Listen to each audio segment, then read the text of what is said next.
discussing the design of an off-grid solar EV charging system. I'm Caesar. My name is Joe. I'm Connor. I'm Rania. And I'm Zachary.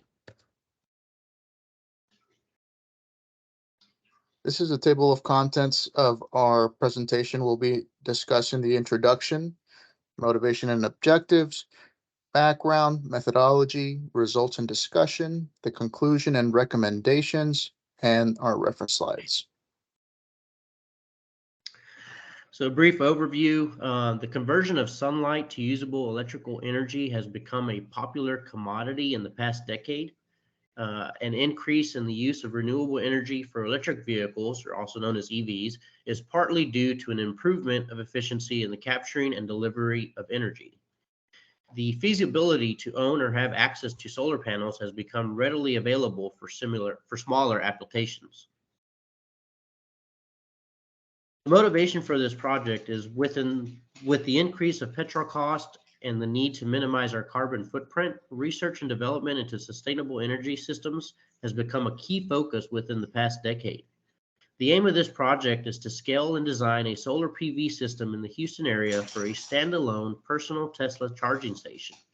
The season of winter is chosen due to the limitations of sun exposure during those months. The objectives of this project were to obtain the amount of energy required to fully charge a Tesla Model S vehicle. The goals were to determine the number of solar panels required to produce enough energy, find the correct battery and inverter size, calculate the overall system efficiency, and to calculate the overall cost of the system. So part of our motivation is to decrease the carbon footprint, and by that we can decrease carbonization in the grid and with the vehicles that we use. For the grid to achieve 95% decarbonization by 2035, it is said that the United States must install 30 gigawatts of solar power each year from 2020 to 2025. And then after that, from 2025 to 2035, it has to install 60 gigawatts per year. In the end, it's estimated that solar will account for 45% of this electricity, with the other percentages coming from wind and hydropower. Tesla vehicles also help reduce emissions of carbonization of CO2 by just being pure electric and not using gasoline. So to look at that, we have to look at both upstream emissions and tailpipe emissions. So for a gas vehicle, it produces a total of about 400 grams of CO2 per mile of greenhouse emissions. 319 of that just come from its tailpipe alone, while 81 grams of CO2 per mile come from the upstream emissions from producing the gasoline needed. For Teslas, in our zip code, it's about 126 grams of CO2 per mile.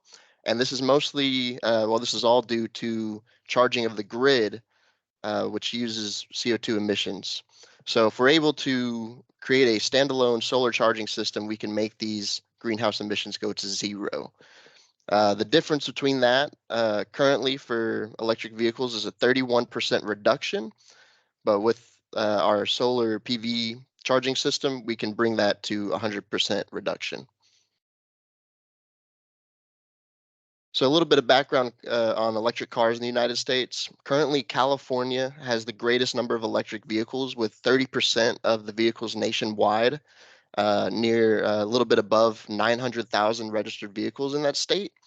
The state we are in, Texas, currently ranks third with just a little bit under 150,000 registered in the state.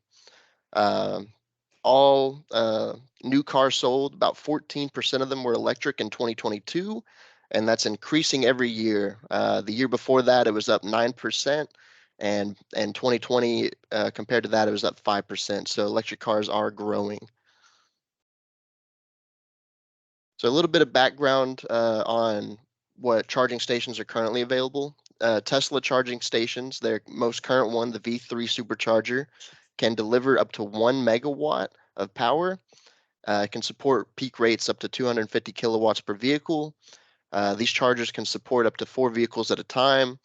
And these the Tesla vehicles have a feature that can heat up their batteries for faster charging when weather's colder. For methodology, we use the data collected from the existing system in Houston, Texas, and the data mostly focused on the low production month, which was December, and that was to show the worst case scenario for the energy production. And we were able to determine the number of solar panels required to meet the demands of the standalone charging station for the Tesla, also determine the efficiency of the system, and determine the payback period of the system. So here's our PV system layout. We have 104 solar panels array that's facing south, tilted at 20 degrees. And then the power is transferred into the charge controller, and that prevents the degradation of the batteries. And once the batteries are full, the energy is reduced just enough to keep them full. The controller then will send the power into three 30 kilowatts per hour battery packs, and the Tesla then charges using the 240 volts charging cord, which is seen in the layout. And then for the inverter bundle, so here's figure 2 shows what they look like. And so we got first, we have two off-grid inverter. We got one enclosed battery rack. We have one disclosed rooftop isolator switch, two battery to inverter cables, and then six batteries, lithium batteries. The cost is around 1,200 and 650. And for the MPBT efficiency, it's 99%. For the battery charging efficiency is 93%. And for the battery discharging efficiency is 93% as well.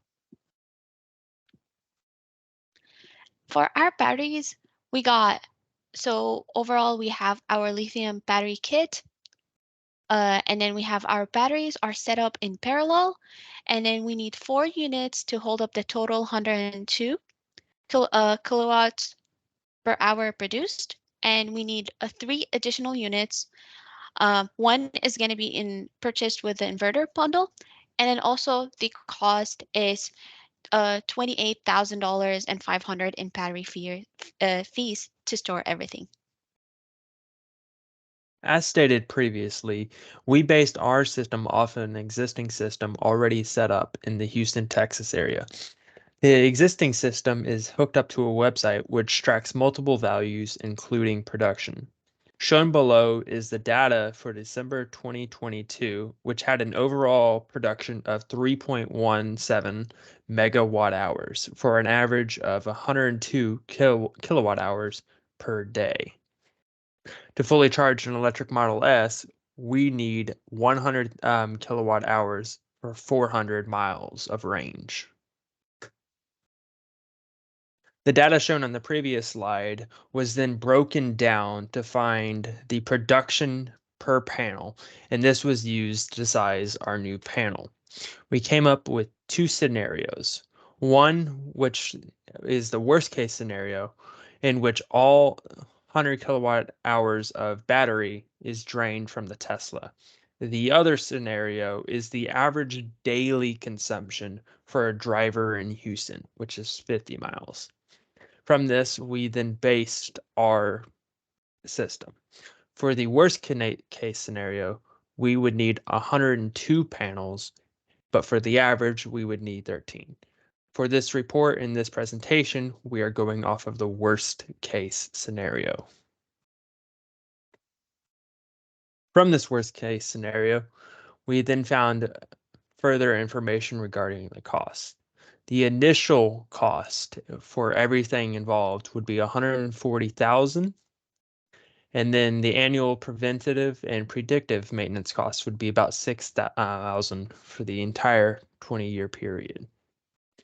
The annual energy savings came out to be roughly $54,000, and because this is Texas, there is currently a situation to give tax credit, and that tax credit would be roughly 26% or roughly $37,000.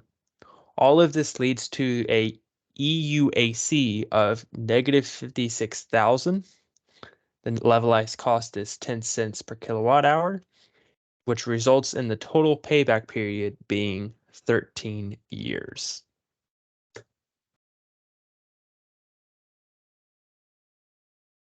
In conclusion, this project highlights the viability of using only solar energy to power a Tesla Model S vehicle during the winter in Houston. Our findings provide insight into panel requirements, system efficiencies, and the potential for sustainable EV charging. In this scenario, the number of solar panels required to fully charge the Tesla Model S at 100 kilowatt hours would be 102 panels. This project aligns with the broader goal of clean energy adoption and electrical vehicle integration, contribution to a greener future. Batteries increase the initial cost of the system. So by connecting to the grid for a 13-year payback period is suggested to reduce initial cost of the system. And by the 13-year payback period, enough US dollars have been saved to buy the batteries, at which point the system can be fully off-grid and a standalone system. These are our references that we use in this report. Thank you.